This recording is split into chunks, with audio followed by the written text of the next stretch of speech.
Hello everybody and welcome back to my channel Blue Lady Couture and my whimsical little corner of the internet. Today I am visiting Prior Park on the outskirts of Bath, which is a beautiful 18th century landscape garden. I've never visited here before. Mr. BLC and I's Airbnb happens to be just a 10-minute walk away because one of the things about Prior Park is it doesn't have its own proper parking. It only has accessible parking for disabled visitors, so you need to be able to get here from the centre of the city, and it kind of lies on the outskirts.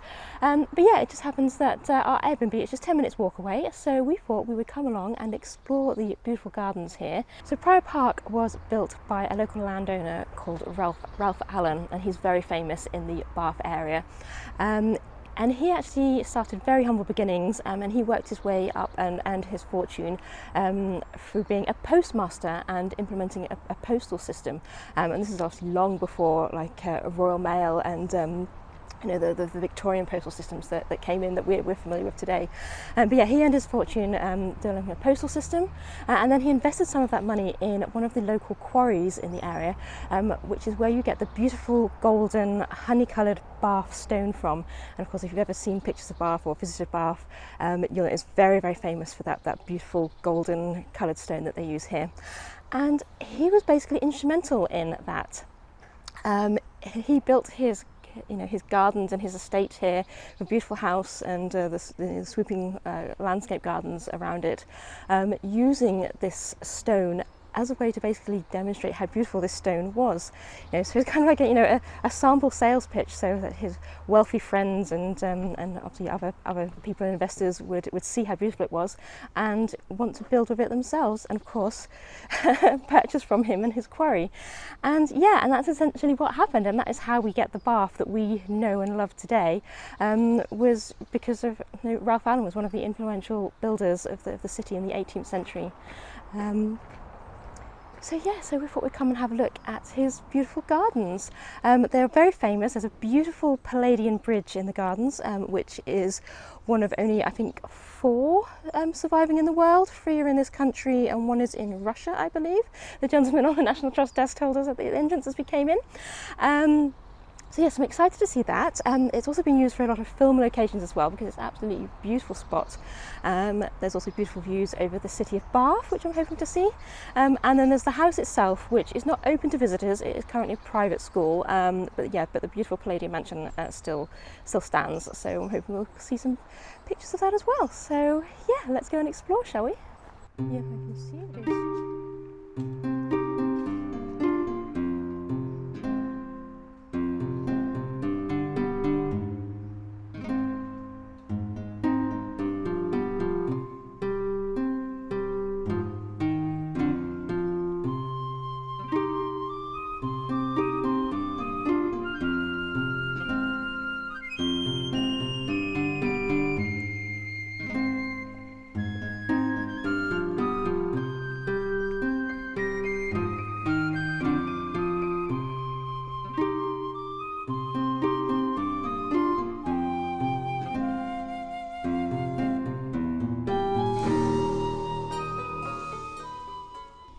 I'm hoping, just as we come out of the trees here, we'll see the fabulous first look at the original house where Ralph Allen lived, and then we should get the view down the parkland over towards Bath.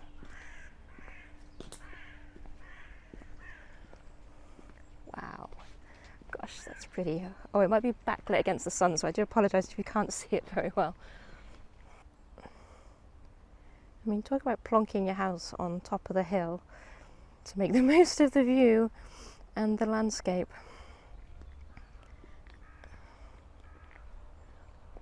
Oh wow.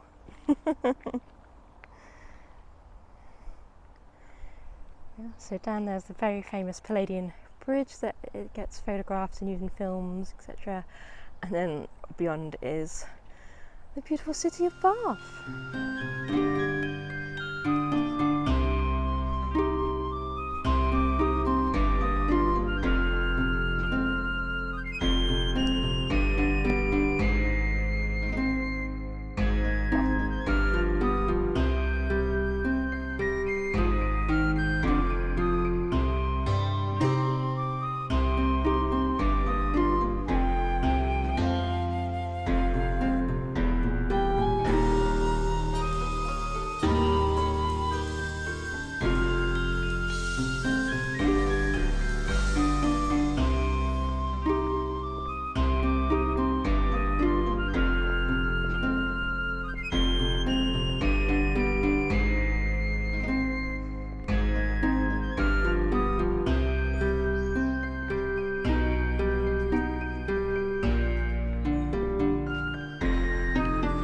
looks dark and scary. Picking us.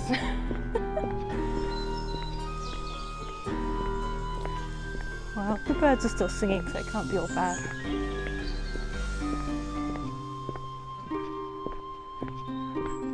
Okay, this is proper terrifying down here.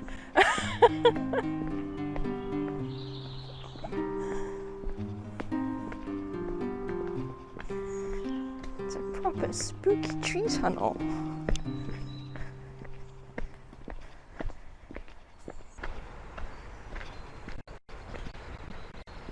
Oh, isn't that pretty?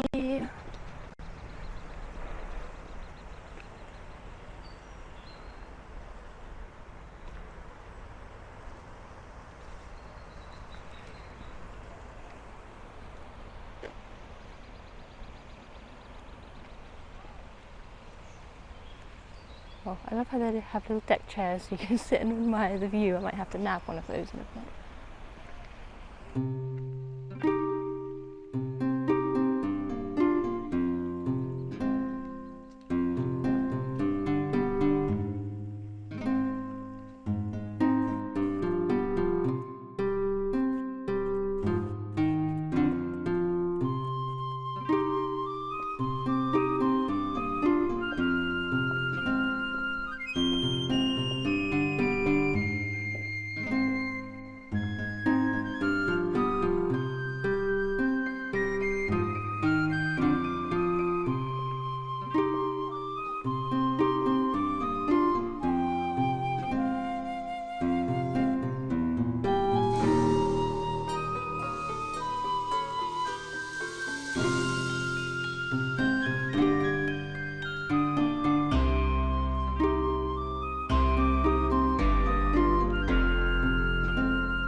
Where did that wind come from?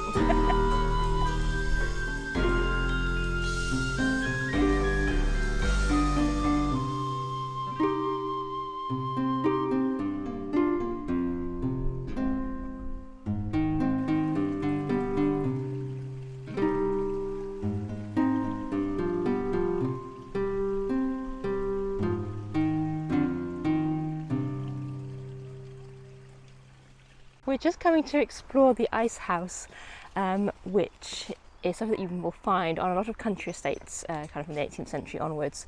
So before the days of electric refrigeration, as we have today in the 21st century, the only way people could keep things cold prior to that, and especially to serve things like iced drinks or even ice cream, which was a very flashy way of impressing your dinner guests, was to store ice harvested in the winter from the surface of lakes and things, and you store it in an ice house, which is basically an insulated underground chamber, kept underground in the woods, where it keeps it nice and cool, and the ice would actually stay frozen and it'd be packed in between layers of straw and things like that. And they basically harvest or shave the ice as they needed it and then take it up to the main house to use on fancy dinner tables, things like that.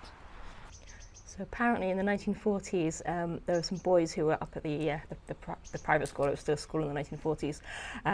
They discovered the ice house one day in the grounds, and it was full of bunk beds, and they found ammunition and guns all stored down here.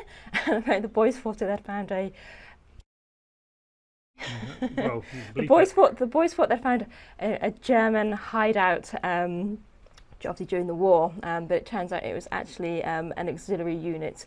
Obviously, in the event that the Germans did invade Britain, there was these little hidden units of where basically the resistance would have hidden out to try and take the country back if we had been invaded and fallen to the Germans during the 1940s. But that just sounds like the epic start of a movie. Finding a German hideout hidden in the woods outside Bath by a group of schoolboys. I don't know if you'll be able to see that, but there's little bats hanging from the roof. It's a bat cave. Oh, they're tiny. They're so cute. Wow. We'll not shine the torch on them anymore because they're sleeping, so I shall leave them to snooze till it gets dark later. So the National Trust have only owned the landscape gardens here since the 1990s, and they do hope to restore more of the 18th century features in the gardens.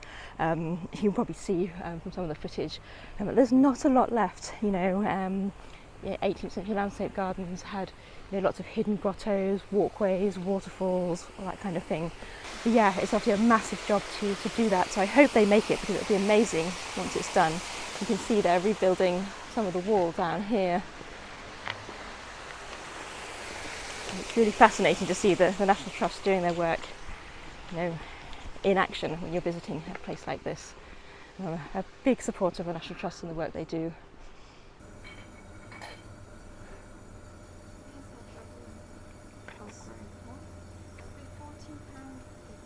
Thank you. I'm being very British. I'm having afternoon tea, although it is only just gone 12 o'clock, I think.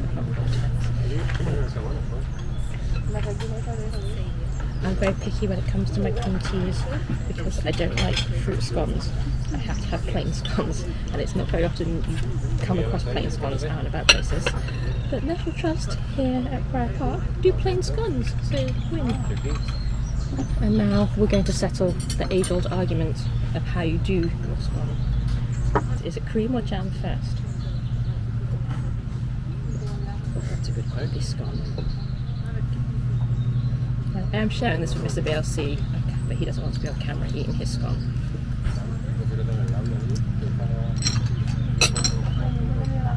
I can't open it.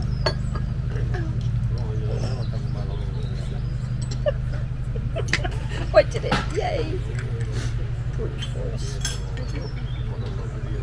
Which half do you want? Don't know about brute force. A half, I don't mind.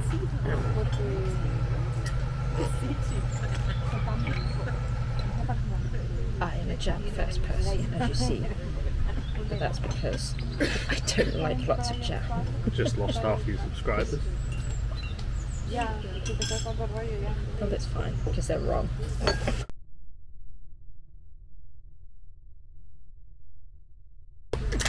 Oh no!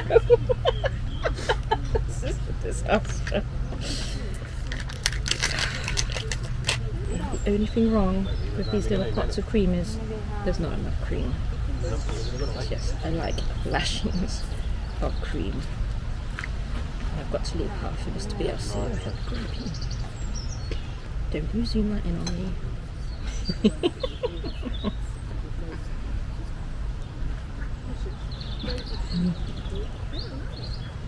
Shockingly, this is the first cream tea that I've had this year, and it's September. Terrible. Mr. BLC and I are officially getting a divorce because he's doing his scone the wrong way around. So that was a very nice stop for tea and scones and a little sandwich to tide us over. I also just had my first experience meeting a subscriber out in the wild. I didn't catch the lady's name unfortunately, but she was from Spain and she'd come over for the Jane Austen Festival and she'd seen my videos previously, so it was lovely to meet you. Thank you so much for saying hi, it's really made my day. I know that people are out there watching my videos and enjoying them. That's really lovely to know and to hear. But yeah, so we are probably about finished here at Prior Park, but I think we're going to carry on actually walking down into Bath itself, and then I think, obviously because we've left the car back at the Airbnb, we'll get a taxi or an Uber back later on, because it's such a lovely day. Kind of a shame to not make the most of this lovely September sunshine and do a bit more of a walk. So I hope you enjoyed this little visit out to Prior Park Landscape Gardens near Bath. If you've liked this video, please do give it a thumbs up, and you can leave me a comment down below as well. That really helps my channel out. Don't forget you can subscribe to be notified when my next video goes out. You can sometimes find me in my sewing room creating historical inspired costumes, and sometimes I'm out and about at places of historical interest like this, or events where I can dress up and wear my costumes. But yeah, I'd love to have you as part of my whimsical little corner of the interweb, and I'll hopefully see you in my next video. Take care, bye!